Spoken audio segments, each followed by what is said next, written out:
Welcome to पढ़ाकू शाला। तो आज हम स्टार्ट करेंगे chapter number 3A demand analysis. ये 12th इकोनॉमिक्स का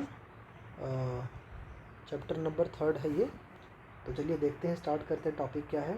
टॉपिक इज़ वेरी इजी, बस खाली आप थोड़ा सा ध्यान दीजिएगा, टॉपिक बहुत आसान लगेगा आपको। देखिए, डिमांड एनालिसिस में हमको क्या पढ़ना है गाइस? हमको सिर्फ पढ़ना है मेनली डिमांड क्या है और उसको एनालाइज करना है, यानी उसके पैटर्न्स कैसे होते हैं वो हमको देखना है। ठीक है, तो छोटे मोटे कुछ कॉन्सेप्ट्स हैं, जब जान लेंगे तो आपको और आसान लगना शुरू हो जाएगा टॉपिक क्या है। तो प्लीज़ ज़रा ध्यान से देखिएगा। देखो, तो डिमांड को पहले समझते हैं, डिमांड होता क्या है। तो जनरली क्या होता है डिमांड? देखिए, उसको यहाँ से समझिए आप। डिमांड क्या होता है कि किसी भी चीज़ का अगर आपको डिज़ायर है कि आपको चाहिए वो चीज़, और विलिंगनेस टू परचेज़, यानी और उसके लिए आप पे करना चाहते हैं, और अल्टीमेटली आपने उसके लिए पे कर दिया, तो आपके पास एक डिज़ायर था किसी चीज़ को लेकर के, और इसीलिए आप उसको लेना चाहते थे और अल्टीमेटली आपने पे करके ले लिया। तो जब तीन चीज़ साथ में कंबाइंड होता है, डिज़ायर, विलिंगनेस एंड परचेज़, तो ये तीन चीज़ जब साथ में कंबाइंड हो जाएगा तो उसको अपन कहेंगे डिमांड है। तो यानी आप जब ये तीनों को कर लेंगे उसके बाद कोई आप कह सकते हैं कोई डिमांड है, अदरवाइज़ नहीं। फॉर एग्ज़ाम्पल, अगर आपको कुछ चीज़ चाहिए, डिज़ायर है, पर आप अफोर्ड नहीं कर सकते उसको ख़रीदने का, तो वो डिमांड नहीं हो सकता। तो इसको आप यहाँ देखिए एग्जाम्पल, इसका मीनिंग क्या है? मीनिंग ऑफ डिमांड इज़ वही सेम कि डिज़ायर होना चाहिए और विलिंगनेस टू बाय, और इसीलिए एबिलिटी टू पे। अगर तीन चीज़ आपके अंदर है तो उसको हम कहेंगे कि हाँ, ये आपने डिमांड किया और डिमांड सक्सेसफुल डिमांड रहा। नेक्स्ट है, इसका डेफिनेशन देखिएगा। डेफिनेशन देखिएगा, एक इकोनॉमिस्ट है बिनहम, उन्होंने एक कॉन्सेप्ट दिया है इसका डिमांड का, कि the demand for anything at a given price is the amount of it. ठीक है, एक पर्टिकुलर प्राइस पे अगर आप कोई चीज़ आपको मिल रहा है, उसका अमाउंट भी वही है, और एक पर्टिकुलर टाइम पे, यानी कि अगर फॉर एग्ज़ाम्पल आज के डेट में, अभी के डेट में पार्ले जी बिस्किट है, वो आपको 5 रुपये का मिलता है, तो 5 रुपये का पार्ले जी बिस्किट, ये है उसका रियल वैल्यू। और अगर आपने पे करके ख़रीद लिया, अगर आपको भूख लगी थी बिस्किट का और आपने 5 रुपये पे किया और पार्ले जी बिस्किट ख़रीद लिया दुकान से, तो अब आप कह सकते हैं कम्प्लीटली कि हाँ, मैंने पार्ले जी बिस्किट का डिमांड किया था और आपका डिमांड सक्सेसफुली रजिस्टर्ड हो चुका है। तो ये देखिए गाइस, तो ये है उसका मेन सिंपल सा डेफिनेशन। तो इसमें कुछ बिल्कुल अब उलझना मत, बस इसको समझ लीजिए कि एक पर्टिकुलर टाइम पे किसी चीज़ का जो वैल्यू है आपने उसको पे किया और वो वैल्यू चुकाया और आपने वो प्रोडक्ट ले लिया, तो वो हो गया आपका डिमांड। इसका फ़ीचर क्या होता है गाइस? तो फीचर बहुत आसान है। देखिए, ये होता है रिलेटिव कॉन्सेप्ट। रिलेटिव का मतलब हमने प्रीवियस लेक्चर में पढ़ा था कि रिलेटिव का मतलब होता है something which is related to time and place also. ठीक है, तो जैसे फॉर एग्ज़ाम्पल, अगर आप कोई रेन कोट ख़रीदते हैं, तो रेन कोट अगर आप गर्मी के मौसम में ख़रीदेंगे तो उसका कुछ वैल्यू नहीं होगा, मतलब आपको बहुत सस्ते में मिल जाएगा, क्योंकि डिमांड बहुत कम होगा, लोग बहुत कम डिमांड करेंगे, इसलिए प्राइस बहुत कम पे मिल जाएगा। अगर उसी को आप बारिश के मौसम में आप रेन कोट ख़रीदने जाते हैं, तो बारिश के मौसम में रेन कोट का प्राइस बढ़ जाएगा, क्योंकि डिमांड बहुत हाई होगा। तो बारिश के मौसम में सब खरीदते होंगे रेन कोट, आप भी खरीद रहे हैं, तो आपको महंगा मिल सकता है। तो देखिए, टाइम के अकॉर्डिंग एक ही चीज़ का वैल्यूज़ कैसे कम हुआ, कैसे चेंज हुआ, प्राइस कैसे चेंज हुआ, इसी को कहते हैं रिलेटिव कॉन्सेप्ट। तो demand is essentially expressed with reference to time and price. तो आपका टाइम क्या, किस टाइम पे उसका क्या प्राइस है, इससे मालूम, उससे हम लोग तय करते हैं कि it is a relative concept. Demand schedule. Demand schedule क्या होता है गाइस? देखिए, जब भी वर्ड शेड्यूल आएगा हमको समझना है कि इट इज़ अ टेबल। ठीक है, जब शेड्यूल है तो टेबल, तो डिमांड शेड्यूल मतलब क्या होता है? एक टेबुलर रिप्रेजेंटेशन होगा ये। तो एक किसी चीज़ का, यानी किसी के डिमांड का टेबल के फॉर्मेट में दिया हुआ कुछ डेटा होगा, उसको हम कहेंगे डिमांड शेड्यूल। अब इसके दो टाइप होते हैं, एक होता है इंडिविजुअल डिमांड शेड्यूल, एक होता है मार्केट डिमांड शेड्यूल। तो हम लोग दोनों को एक एक करके देख लेते हैं, आसान सा कॉन्सेप्ट है गाइस। इंडिविजुअल डिमांड शेड्यूल क्या होता है? शेड्यूल का मतलब होता है टेबल, तो इंडिविजुअल का डिमांड का टेबल, तो यानी देखिएगा इसकी बात कर रहा है वो, ये तो जो टेबल है, ये टेबल की बात कर रहा है वो। यानी एक कोई इंडिविजुअल किस तरीके से एक ही चीज़ को, प्राइस जब चेंज होता है तो कैसे उसका पैटर्न चेंज होता है, आप ये देखिएगा यहाँ पे, उसी को कहते हैं हम लोग इंडिविजुअल का डिमांड शेड्यूल। अब देखो, जैसे फॉर एग्ज़ाम्पल, अब मैं बात करता हूँ फिर किसी एक चीज़ की, जो कि पहले 10 रुपये का था। तो जब 10 रुपये का था तो उस इंसान ने उसका एक ही यूनिट ख़रीदा। फिर जब वो 8 रुपये का आने लगा तो उसने दो दो खरीद लिए। जब वो 6 रुपये का आया तो उसने 3 खरीद लिए। 4 रुपये का आ रहा था तो उसने 4 खरीद लिए, और 2 रुपये और कम हो गया तो उसने 5 खरीद लिए। यानी जैसे जैसे देखिए अगर इस प्राइस कम हो रहा था, देखो यहाँ पे डिमांड बढ़ रहा था, करेक्ट, कि 10 रुपये में एक ही खरीद पा रहा था, पर 2 रुपये में 5 खरीद ले रहा था। इसका मतलब जब भी आपका प्राइस बढ़ता है, प्राइस कम होता है तो आपका डिमांड बढ़ता है। ये आप कॉन्सेप्ट को बस याद रख लीजिएगा इस। तो ये हमको यहाँ से दिखाई दे रहा है इस टेबल से, करेक्ट। तो इसी टेबल को टेबल के फॉर्म में जब दिया होगा तो वो होगा शेड्यूल। यानी ये था किसी एक इंडिविजुअल का डिमांड शेड्यूल। अब इंडिविजुअल का डिमांड कर्व क्या होता है, उसी शेड्यूल को यानी इसी टेबल को अगर हम ग्राफिकल रिप्रेजेंटेशन दे देंगे, यानी ग्राफ के फॉर्म में अगर उसको प्लॉट कर देंगे तो वो हो जाएगा कर्व। ठीक है, कर्व मतलब एक टाइप का ग्राफ, राइट। तो अब देखिएगा उसी सेम वैल्यूज़ को, इन्हीं वैल्यूज़ को हमने, इसी वैल्यूज़ को हमने नीचे इस तरफ यहाँ पे प्लॉट किया हुआ है। तो ये देखिए क्या है कि देखो यहाँ पे क्वांटिटी जो डिमांड किया था वो है, और यहाँ पे उसका प्राइस क्या था उस टाइम पे वो है। तो अब देखो अगर उसका प्राइस जब 10 रुपया था तो हमने एक ही चीज़ ख़रीदा। जब उसका प्राइस 8 रुपया था तो हमने 2 खरीद लिया। जब उसका प्राइस 6 रुपया था तो हमने 3 खरीद लिया।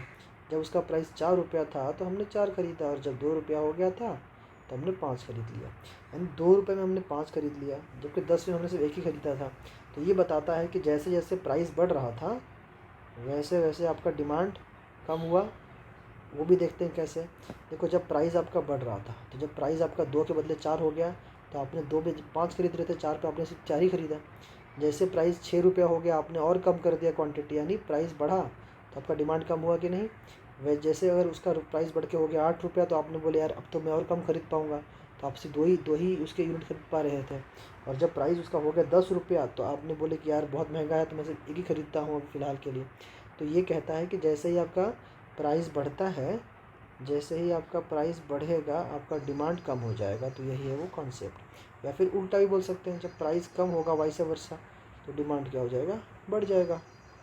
यहाँ देखो इसी कॉन्सेप्ट को जब भी प्राइस बढ़ता है और डिमांड कम होता है, या फिर प्राइस कम होता है डिमांड बढ़ता है, तो उसको हम लोग जब प्लॉटिंग करेंगे और उसको बाद में आपने मार्क करके इसको अगर आपने लाइन मारा, ये कर्व जो दिख रहा है आपको, ये इसको हम लोग क्या कह सकते हैं, देखिए ऊपर से नीचे की तरफ जा रहा है, इसका मतलब डाउनवर्ड स्लोप दिखा रहा है। तो डाउनवर्ड स्लोपिंग कर्व इसको कहते हैं। डाउनवर्ड स्लोपिंग कर्व को एक और नाम दिया जाता है, उसका नाम होता है इन्वर्स रिलेशनशिप। ठीक है, इन्वर्स कर्व।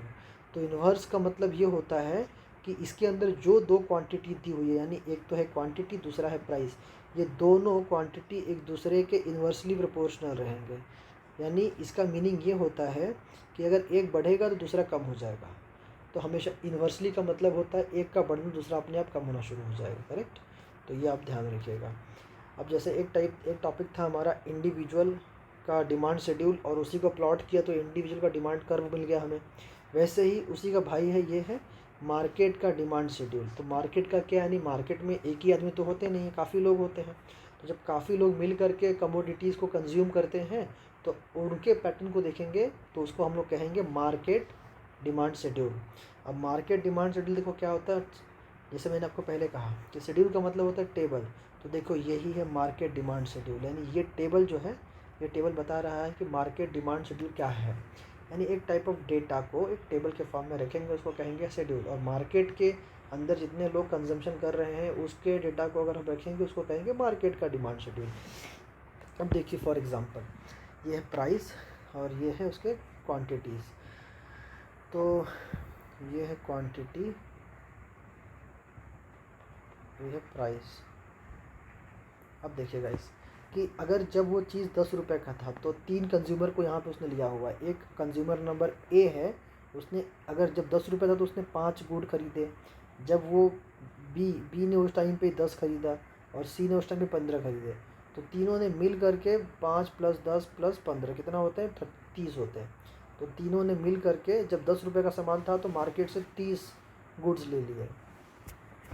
वैसे जब उसका प्राइस कम होके हो गया 8 रुपया, तो उस टाइम पे क्या किया, ए ने खरीदे 10, बी ने खरीदे 15, सी ने खरीदे 20, और तीनों को अगर आप ऐड करते तो कितना मिल के आता है, 45। यानी जब प्राइस थोड़ा सा कम हुआ तो मार्केट के अंदर वही गुड 45 बिक गए। ठीक है, वैसे ही अगर 6 रुपये हुआ तो वो 60 बिक गया, 4 रुपया हुआ तो वो 75 बिक गए, और 2 रुपये हुआ तो 90 बिक गए। तो ये क्या दिखा रहा है आपको? ये दिखा रहा है कि जैसे जैसे प्राइस कम हो रहा है डिमांड तो बहुत बढ़ रहा है ना यार। तो इसका मतलब हमेशा जब भी दोनों उल्टा होंगे ना, एक बढ़ेगा दूसरा कम होगा, तो वो हमेशा से आपको एक डाउनवर्ड स्लोपिंग कर्व देगा।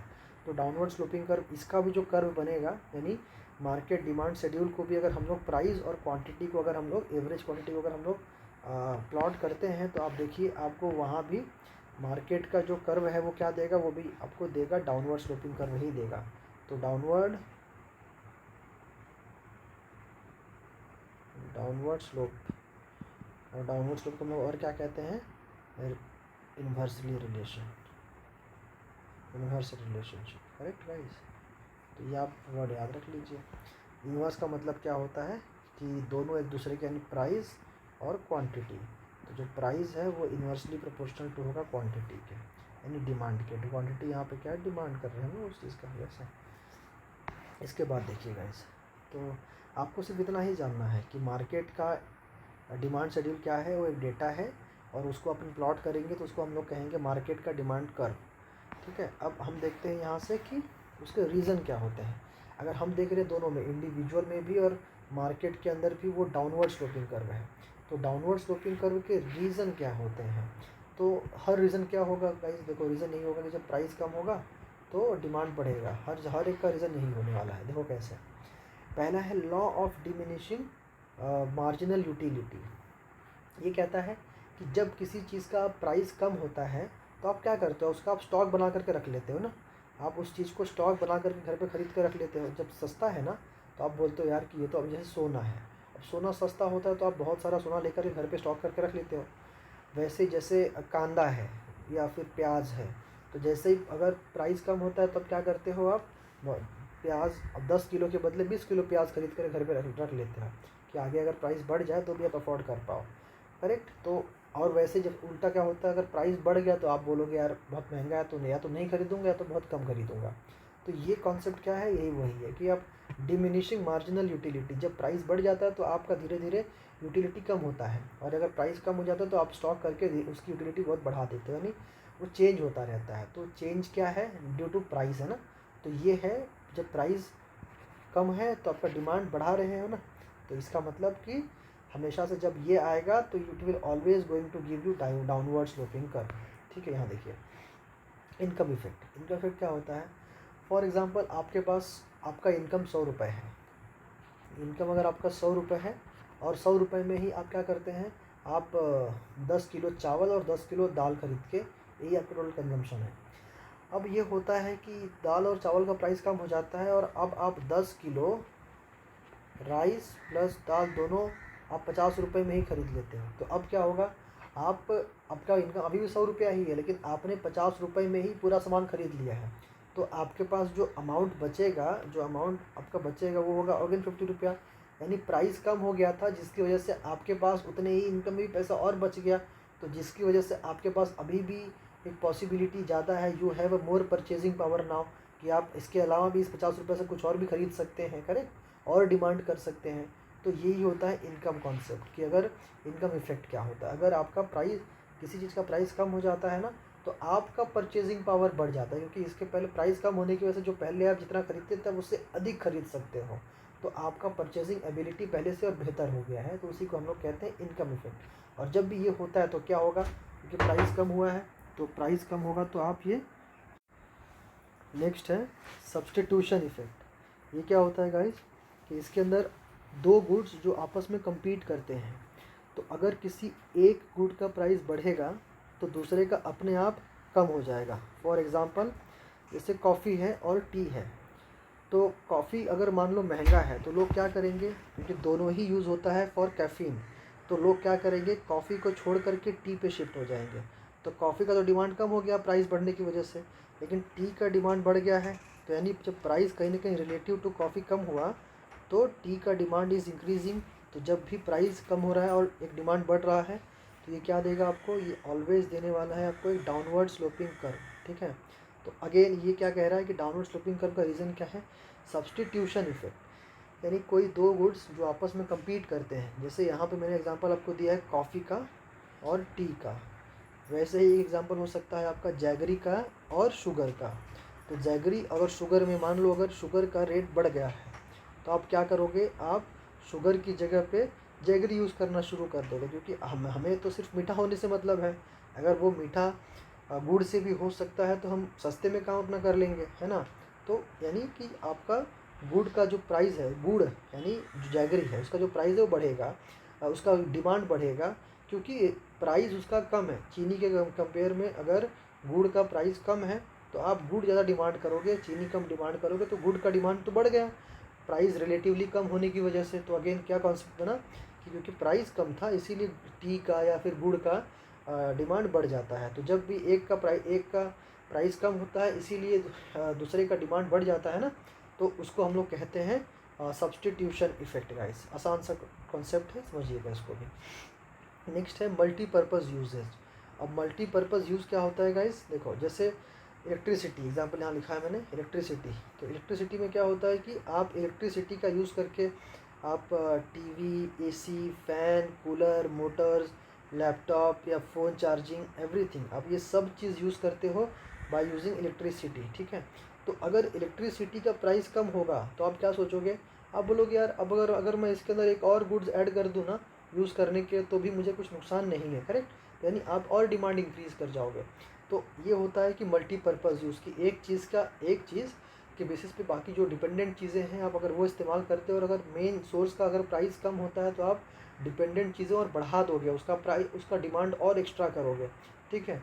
तो अगर दूसरा एग्जांपल समझिए ऐसे कि अगर इलेक्ट्रिसिटी का प्राइस अगर कम होता है तो आप अगर इसके पहले एसी दिन में मान लीजिए 5 घंटे यूज़ करते तो आप सोचोगे यार सस्ता तो हो गया है, तो फुल डे एसी चालू करके रखते हैं ना, तो इससे क्या होगा, आपका डिमांड बढ़ गया ना एसी का। तो ये होता है मल्टीपर्पज़ यूज़। और जब भी प्राइस कम हुआ और अगर डिमांड बढ़ गया तो ये क्या देगा आपको, it will going to give you a downward sloping curve, ठीक है। नेक्स्ट है न्यू कंज्यूमर्स। तो न्यू कंज्यूमर्स क्या होते हैं गाइस, जैसे देखो एक टाइम था जब मोबाइल फ़ोन्स बहुत महंगे थे। तो जब मोबाइल फ़ोन्स पहले महंगे थे तो बहुत कम लोग उसको अफोर्ड कर पाते थे, बहुत कम लोग रखते थे फ़ोन। लेकिन एक टाइम ऐसा आया जब चाइना ने बहुत सस्ते सस्ते फ़ोन लॉन्च कर दिए।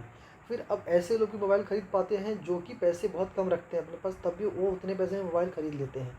इसका मतलब क्या, अब न्यू कंज्यूमर ऐसे आ गए जो कि सेम चीज़ को अफोर्ड कर पा रहे हैं क्योंकि प्राइस कम कर दिया है ना। तो जब प्राइस अगेन कम हुआ तो उसका डिमांड सेम चीज़ का फिर से बढ़ा। क्यों बढ़ा, क्योंकि सस्ते में आ रहा था। तो सस्ते में आ रहा था क्योंकि काफ़ी और लोग भी अब उस ब्रैकेट में आ गए जो कि अब वो फ़ोन ख़रीद सकते हैं। तो इसीलिए इसका मतलब कुछ नए कंज्यूमर्स भी जुड़ गए ना, तो इसको कहते हैं न्यू कंज्यूमर। तो ये न्यू कंज्यूमर की वजह से भी क्या हो रहा है ये कि डिमांड स्लोप, क्योंकि डिमांड बढ़ ही रहा है ना। तो डिमांड बढ़ रहा है, क्यों डिमांड बढ़ रहा है, क्योंकि प्राइस कम हो जा रहा है। तो इसको अपन क्या कहेंगे, इसको भी हम लोग कहेंगे डाउनवर्ड स्लोपिंग कर्व।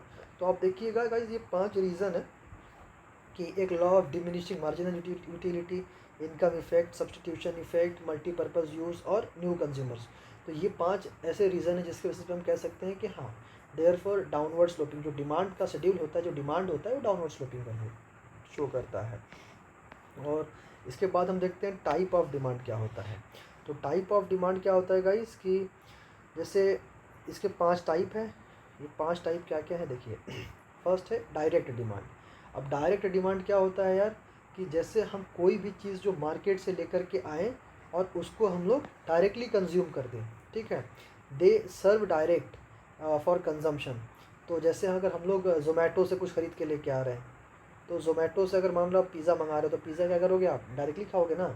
यानी कि ऐसा कोई भी चीज़ जो आप डायरेक्टली यूज़ करते हो उसको बाद में प्रोसेस करना नहीं पड़ता है, उसको हम लोग कहते हैं डायरेक्ट डिमांड करना। और ये होता है कंजम्पशंस के लिए होता है, ठीक है। तो एक कंज्यूमर गुड होता है, इसको ये वाला वर्ड याद रखिएगा, ये कभी कभी एमसीक्यूज में पूछेगा आपको कि डायरेक्ट डिमांड क्या होता है। डायरेक्ट डिमांड कंज्यूमर गुड होता है, ठीक है, क्योंकि कंज्यूमर को कंज्यूम करने के लिए मंगाता है। और इनडायरेक्ट डिमांड क्या होता है, इनडायरेक्ट डिमांड वो होता है जो हम लोग रॉ मटेरियल लेकर के आते हैं, फिर उसको प्रोसेस करते हैं और फिर आगे बेचते हैं। तो फॉर एग्जांपल एक चाय की टपरी वाला जो चाय वाला होता है वो क्या करता है, वो चीनी, शुगर, अदरक और चाय पत्ती और बाकी चीज़ें जो उसके रॉ मटेरियल साथ में खरीद के लेके आएगा, फिर उसको प्रोसेस करके उससे चाय बनाएगा और चाय को बेचेगा। यानी चाय वाला खुद क्या हो गया, चाय वाला खुद हो गया एक प्रोड्यूसर। और वो क्या प्रोड्यूस कर रहा है, वो चाय प्रोड्यूस कर रहा है। तो जब इनडायरेक्ट गुड क्या होता है, वो एक प्रोड्यूसर्स गुड होता है, क्योंकि प्रोड्यूसर उसको प्रोड्यूस करेगा, उसके बाद उसको आगे बेच सकता है। जब बेचेगा तो जो खरीदेगा वो कंज्यूमर हो जाएगा, और जो बेच रहा है खुद प्रोड्यूसर है। तो इनडायरेक्ट डिमांड में क्या होता है, प्रोड्यूसर उसको प्रोड्यूस करेगा, प्रोसेस करेगा, फिर आगे बेचता है, करेक्ट। तो ये एग्जाम्पल, ये ध्यान में रखिएगा। अगला क्या है, कॉम्प्लीमेंट्री या फिर जॉइंट गुड। तो देखो इसका मीनिंग क्या होता है, बहुत देखो ये तो आपने कभी ना कभी सुना ही होगा। कॉम्प्लीमेंट कर रहा है मतलब दो चीज़ें आपस में एक दूसरे को कॉम्प्लीमेंट करते हैं, ठीक है। तो फॉर एग्जांपल जैसे अगर आप कभी कार खरीदते हो, तो कार के साथ आपको उसका फ्यूल भी खरीदना पड़ता है, कि कार बिना फ्यूल तो चलने वाला है नहीं। तो अगर कार खरीदेंगे और कार का डिमांड बढ़ रहा है, तो ऑटोमेटिकली फ्यूल का डिमांड भी साइड से बढ़ने वाला ही है। अगर आप मोबाइल फ़ोन्स खरीद रहे हो, तो मोबाइल फ़ोन्स के साथ साथ उसका सिम कार्ड जो होता है ना, मोबाइल फ़ोन खरीदोगे तो उसके साथ उसका सिम कार्ड भी अब खरीदना शुरू करोगे, राइट। तो अगर मोबाइल फ़ोन का अगर सेल बढ़ रहा है, तो सिम कार्ड का भी सेल बढ़ जाएगा, करेक्ट। यानी ये होता है जॉइंट डिमांड, साथ में एक दूसरे को डिमांड करना पड़ता है हमको, ये। तो ये होता है कॉम्प्लीमेंट्री डिमांड भी, सेम ही उसका एक ही बात है। और ये तक अगला है कंपोजिट डिमांड। कंपोजिट डिमांड का मतलब जैसे हमने इसके पहले पढ़ा गाइस कि मल्टीपर्पज़ यूज़ वाला, तो वैसे ही कंपोजिट होता है, मतलब बहुत सारी चीज़ों को कंबाइन करके अपन यूज़ कर सकते हैं एक ही चीज़ से। फॉर एग्जांपल इलेक्ट्रिसिटी, अगेन देखो अगेन इसने एग्जांपल दिया है इलेक्ट्रिसिटी का। तो आप इलेक्ट्रिसिटी का यूज़ करोगे और उसके बेसिस पे fan, cooler, laptop, computers, AC, जितनी भी चीज़ें रहेंगी आप सब उसको यूज़ कर सकते हो ना, यूज़ करते हो ना। तो ये होता है कि आप एक चीज़ के बेसिस से बाकी चीज़ें आप इस्तेमाल करते हो, तो वो होता है कंपोजिट डिमांड। अगला है कॉम्पिटिटिव डिमांड। कॉम्पिटिटिव डिमांड क्या होता है गाइस, कि जैसे एक दूसरे को कोई जो अगेन काउंटर करता है। फॉर एग्जांपल अगर आप दो बच्चे हो, दो बच्चे अगर एक क्लास में मतलब compete कर रहे हो पढ़ाई करने में, तो क्या होगा, उसमें से कोई एक ही फर्स्ट आएगा ना। तो जब अगला एक फर्स्ट आएगा तो दूसरे को सेकंड आना पड़ेगा, करेक्ट। यानी compete कर रहे हो एक दूसरे से। तो हमेशा से अगर एक ही बिस्किट है और दो लोग लड़ रहे हो, और या फिर एक ही ट्रॉफ़ी है और दो लोग लड़ रहे हो, तो किसी एक को मिलेगा ना। तो कोई एक जीतेगा उसको ट्रॉफ़ी मिलेगा, और जो हारेगा उसको कुछ नहीं मिलेगा। यानी compete कर रहे हो यहाँ पे। वैसे ही जैसे दो गुड्स हैं, फॉर एग्जांपल एक मैंने एग्जांपल दिया था आपको टी का और कॉफ़ी का। तो अगर टी और कॉफ़ी, मान लो कॉफ़ी जनरली महंगा ही मिलता है, अगर कॉफ़ी महंगा है तो लोग क्या करेंगे, लोग धीरे से टी की तरफ शिफ्ट हो जाएंगे, ठीक है, क्योंकि दोनों एक अल्टरनेटिव टू ईच अदर है। तो अगर आपका कॉफ़ी महंगा हो जाएगा तो आप टी की तरफ शिफ्ट हो जाते हो। तो इससे क्या होता है, क्योंकि price of the coffee is increasing, therefore tea का प्राइस जो रिलेटिवली टू कॉफ़ी है वो कम दिखता है, इसीलिए लोग कॉफ़ी अवॉइड करेंगे और टी पीना शुरू करेंगे, और टी का डिमांड तो बढ़ जाएगा ना। तो क्यों, क्योंकि प्राइस कम है रिलेटिव टू कॉफ़ी, इसीलिए टी का डिमांड हाई हो जाता है। तो इसको हम लोग कहते हैं कॉम्पिटिटिव डिमांड। तो कंपटीशन की वजह से डिमांड जो होता है वो इस तरीके से चेंज हो जाता है। या फिर देखो शुगर और जैगरी, ये भी देखिए शुगर और जैगरी भी सिमिलर प्रोडक्ट्स हैं, कि अगर आप मीठा करने के लिए क्या करोगे, या तो शुगर यूज़ करोगे या तो जैगरी यूज़ करोगे। तो अगर शुगर का प्राइस महंगा हो गया तो आप सोचोगे यार फिर इससे अच्छा तो मीठा तो करना है, चलो जैगरी यूज़ कर लेते हैं हम लोग, है ना। तो ये भी होता है। अब नेक्स्ट है यार कि डिटर्मिनेंट्स ऑफ डिमांड, कि क्या चीज़ें हैं जिसके बेसिस पे हम डिमांड को मतलब डिमांड करते हैं किसी कमोडिटी को। तो उसके लिए पहला है प्राइस। प्राइस ऑफकोर्स अगर किसी चीज़ का प्राइस कम होगा तो आप खरीदोगे ना, डिमांड तो करोगे ना। मतलब प्राइस एक बड़ा फैक्टर है किसी चीज़ को खरीदने के पीछे। अगर बहुत महंगा कोई रेस्टोरेंट है तो आप सोचोगे यार वहाँ नहीं जाते हैं, तो थोड़ा बहुत हमारे अफोर्डेबिलिटी के रेंज में रहेंगे हम वहाँ जाते हैं। तो ये क्या बताता है आपको, कि प्राइस एक फैक्टर है जिसकी वजह से आप उसको डिमांड कर रहे हो या डिमांड नहीं कर रहे हो। नेक्स्ट है यार इनकम। अगर आपका इनकम अच्छा है, अगर आपका इनकम ज़्यादा है, तो आप सोचोगे यार कि कुछ अच्छा और लेविश चीज़ें आप डिमांड करो, या कुछ महंगी चीज़ें डिमांड करो। और अगर आपका इनकम कम है तो आप सोचोगे यार आपके इनकम के रेंज के हिसाब से आप कुछ चीज़ों को अफोर्ड करोगे, सबको तो अफोर्ड करोगे नहीं आप। तो ये अगेन इनकम एक बड़ा फैक्टर रोल प्ले करता है टू डिमांड समथिंग। अगर नेक्स्ट है price of the substitution good. अब सब्सटीट्यूट गुड का प्राइस के हिसाब से भी हमारा डिमांड चेंज होता है। फॉर एग्जांपल अभी हमने जस्ट देखा 2 मिनट पहले कि कॉफ़ी और टी, अगर कॉफ़ी महंगा हो गया तो आप क्या कर रहे हो, कॉफ़ी का डिमांड नहीं कर रहे हो, और उसकी जगह पे टी का डिमांड बढ़ जा रहा है। तो टी का डिमांड चेंज क्यों हो रहा है, बिकॉज ऑफ कॉफ़ी का प्राइस बढ़ रहा है। यानी सब्सटीट्यूट गुड का अगर एक का प्राइस चेंज होगा ना, तो दूसरे गुड पे उसका असर पड़ता है, दूसरे गुड के डिमांड पे उसका असर पड़ता है। तो ये होता है price of the substitute good. Next है प्राइस ऑफ कॉम्प्लीमेंट्री गुड।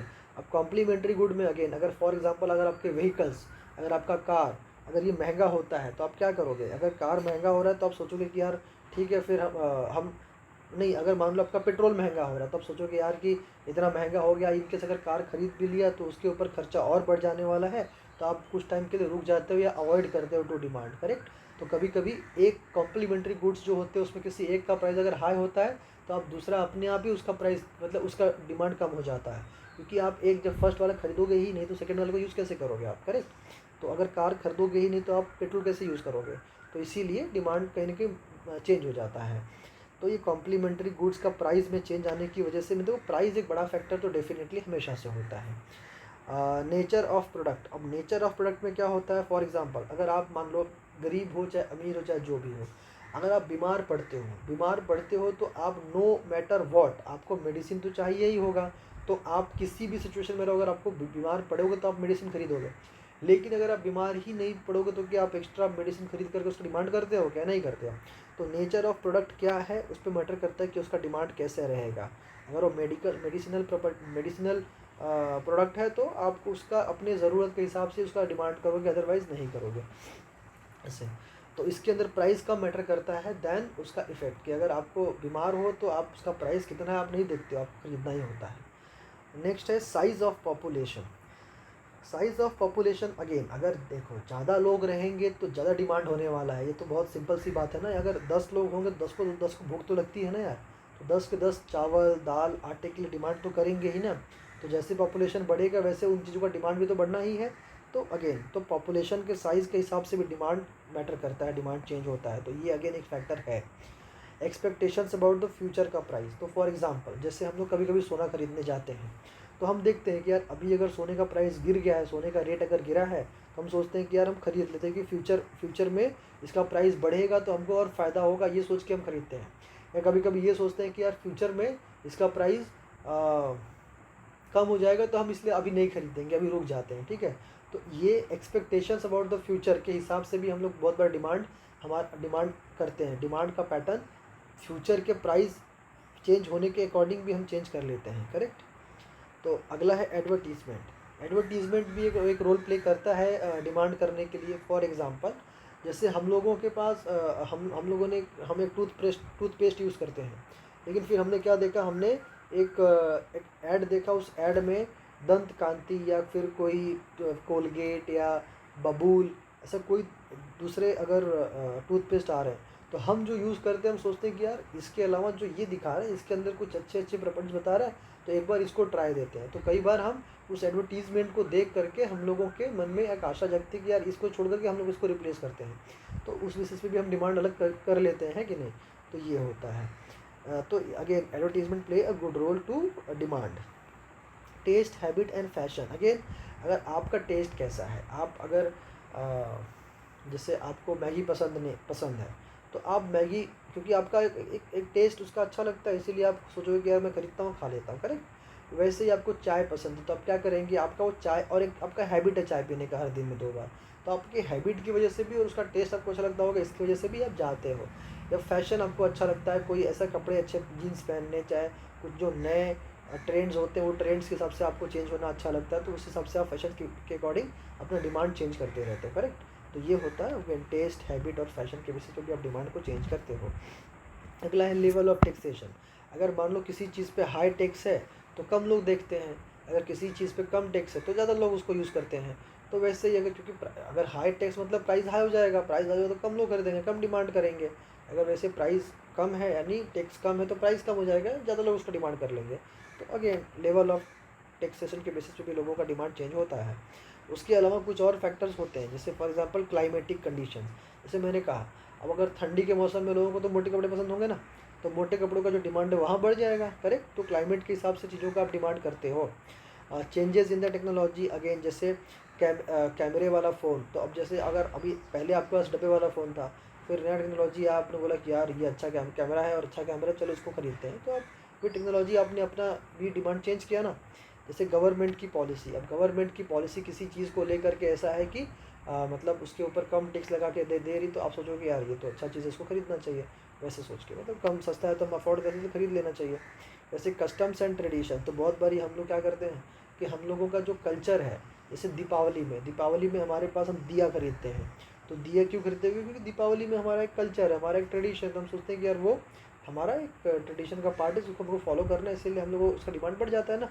तो यही तो होली में कलर का डिमांड बढ़ जाता है, ठीक है। तो हमारे ट्रेडिशंस, हमारे कस्टम्स कुछ हैं जिसके बेसिस पे कुछ चीज़ों का डिमांड उस हिसाब उसके अकॉर्डिंग सेट हो जाता है, बढ़ जाता है, चेंज हो जाता है। अगेन तो ये रहा आपके डिटर्मिनेंट्स। तो ये टोटल 11 डिटर्मिनेंट्स है। 11 के अंदर भी 2 3 4 और डिटर्मिनेंट्स, तो वो भी आप एक बार देख लेना। है बहुत आसान सा टॉपिक गाइस, तो इसको समझते हैं अब।